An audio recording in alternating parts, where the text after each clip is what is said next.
So part 2 की start उसी scene से होती है जहाँ पर जेई स्योगी को अपने साथ कैफेटेरिया लेकर जा रही होती है और कैफेटेरिया में यूरी और चॉय पहले से ही थे और यहाँ पर ये सभी अपने अपने मेजर के बारे में बात कर रहे होते हैं और ये सवाल स्योगी को भी पूछा जाता है। तब स्योगी बोलती है कि मैं कोरियन यूनिवर्सिटी में मेडिकल में लेकर पढ़ाई करने वाली हूँ। तब ये सुनकर चॉय बोलती है कि फिर तुमने कौन सा प्राइवेट ट्यूशन लिया है। तब स्योगी तो कोई भी प्राइवेट ट्यूशन नहीं लेती थी। तब ये सुनकर चॉय और बाकी सभी हैरान थे और बोलते हैं कि तुम बिना प्राइवेट ट्यूशन लेकर ऐसा सोच भी कैसे सकते हो कि तुम कोरियन यूनिवर्सिटी में जाओगे, क्योंकि यहाँ तो सभी का प्राइवेट ट्यूशन है। यहाँ तक कि यहाँ पर पढ़ाई में अच्छा करने के लिए सभी स्टूडेंट मेडिसिन भी लेते हैं। और ये देखकर स्योगी तो काफी ज्यादा हैरान थी क्योंकि उसने ऐसा सोचा नहीं था कि यहाँ पर इतना टफ होने वाला है। इसके बाद जब वो अपना सीट चेंज करने के लिए क्लास में जाती है तब वो एक लड़की बोलती है कि तुम ये क्या कर रही हो। तब स्योगी बोलती है कि मैं अपना सीट नारी के साथ एक्सचेंज करने वाली हूँ। तब वो लड़की बोलती है कि क्या तुमने जेई से परमिशन ली। तब स्योगी बोलती है कि मैं अपना सीट एक्सचेंज करने के लिए जेई की परमिशन क्यों लूं, और वो अपना सीट चेंज कर लेती है। और स्योगी फोन पर सेकंड हैंड यूनिफॉर्म देख रही होती है। तभी वहाँ पर जेई आकर बोलती कि तुम अपना सीट एक्सचेंज क्यों कर ली। तब इसके जवाब में स्योगी बोलती है कि क्योंकि मैं वहाँ से अच्छे से नहीं देख सकती इसलिए। तब जेई बोलती है कि फिर तुम मुझे पहले बता सकती थी, हम दोनों ही साथ में सीट एक्सचेंज कर लेते हैं। और उस लड़के को उठने के लिए बोलते हैं। तब स्योगी बोलती है कि ऐसा करके दूसरों को तकलीफ होगी तो तुम अपने सीट पर ही बैठो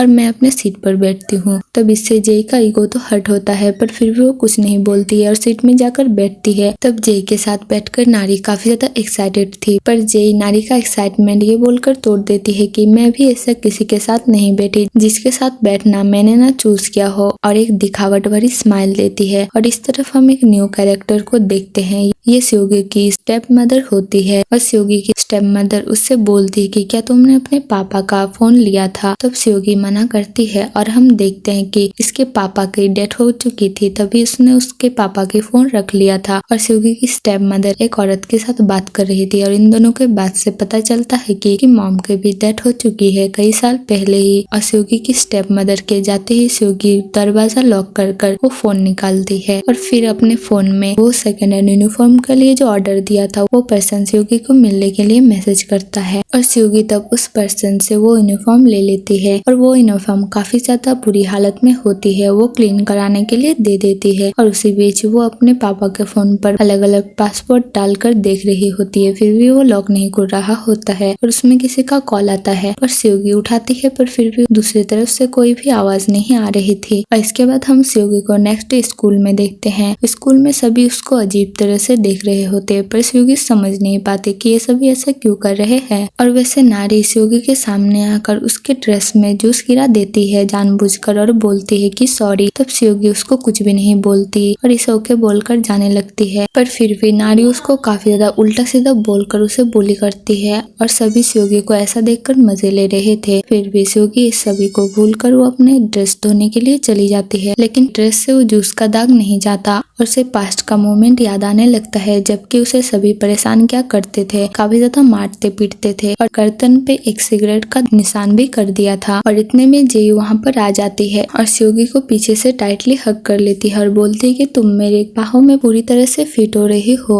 और बोलती है कि तुम मेरा यूनिफॉर्म पहन सकती हो, मेरे पास ही एक्स्ट्रा थे, और उसकी हेल्प कराने लगती है। पर स्योगी बोलती है कि तुम मेरे साथ इतना काइंड बिहेवियर क्यों कर रही हो, सबको तुम्हारा काइंडनेस पसंद नहीं आएगा तो तुम ऐसा ना ही करो तो अच्छा होगा। तब जेई को इससे काफी ज्यादा इंसल्ट फील होता है और वो अपना टी शर्ट उठाकर डस्टबिन में फेंककर चली जाती है। और वैसे इन लोगों का आज टेस्ट होने वाला था। तब टेस्ट में स्योगी को कुछ भी नहीं आ रहा था और वो देख रही थी कि सभी स्टूडेंट अच्छे से लिख रहे थे और टेस्ट में जेई को 10 में से 10 मार्क्स मिलते हैं और जिनका 6 नंबर से भी कम मार्क्स होता है। टीचर बोलती है कि उन लोगों को अपना मार्क्स जानने की कोई भी जरूरत नहीं है और ये बोलकर चली जाती है। टीचर के जाते ही सभी स्टूडेंट जेई के पास आकर उससे सभी क्वेश्चन का आंसर पूछने लगती है और स्योगी इस तरफ टीचर के पास जाकर बोलने लगती है कि टीचर क्या मैं अपने मार्क्स जान सकती हूँ। तब टीचर बताती है स्योगी के 4 मार्क्स मिले होते हैं और टीचर बोलती है कि तुम्हारे स्कूल में तुम टॉप स्टूडेंट रही होगी और यहाँ पर इतने कम मार्क्स, ये काफी ज्यादा डिसअपॉइंटिंग है। और फिर जब स्योगी कैफेटेरिया में जाती है तब भी स्टूडेंट का बिहेवियर उसके लिए वैसा ही था। इस वजह से वो एक लड़की से उसका फोन छीनकर देखती है कि उसमें किसी ने स्योगी को वो ड्रेस लेते हुए फोटो क्लिक कर पोस्ट कर दिया था। तब स्योगी साइड में जाकर उसी पोस्ट को देख रही होती है और इसके बाद स्योगी प्राइवेट ट्यूशन लेने का सोचती है, पर वहाँ पर जाते ही उसे पता चलता है कि ट्यूशन फी कितनी ज्यादा है और इससे उसका सर दर्द कर रहा था। इस वजह से वो बोलती है कि मैं अपने पेरेंट्स से पूछकर बताऊंगी। और वो जाते टाइम देखती है कि एक क्लास में वही सब क्वेश्चन करा रहे थे जो कि टीचर ने स्कूल में आज दिया था। तब स्योगी उसका चुपके से वीडियो बनाने का सोचती है, पर वो पकड़ी जाती है और वो भागने लगती है। और वैसे उसको लिफ्ट खुलते ही जय सामने मिल जाती है और जय उसकी भागने में हेल्प कराती है। अपना कैप स्योगी को पहना देती है और बोलती है कि तुम भाग जाओ यहाँ से, और वो लिफ्ट में चली जाती है। और वैसे स्योगी रूफटॉप में जाकर छुप जाती है और यहाँ पर वो लेडी स्योगी को अभी भी ढूंढ रही थी और उसको लिफ्ट में जय मिल जाती है। तब वो जय से स्योगी के बारे में पूछने लगती है। तब जय बोलती है कि नहीं, मैंने ऐसा किसी को भी नहीं देखा। और इस तरफ स्योगी को वही सब चीजें याद आ रही थी, हाई स्कूल के पुली वाले।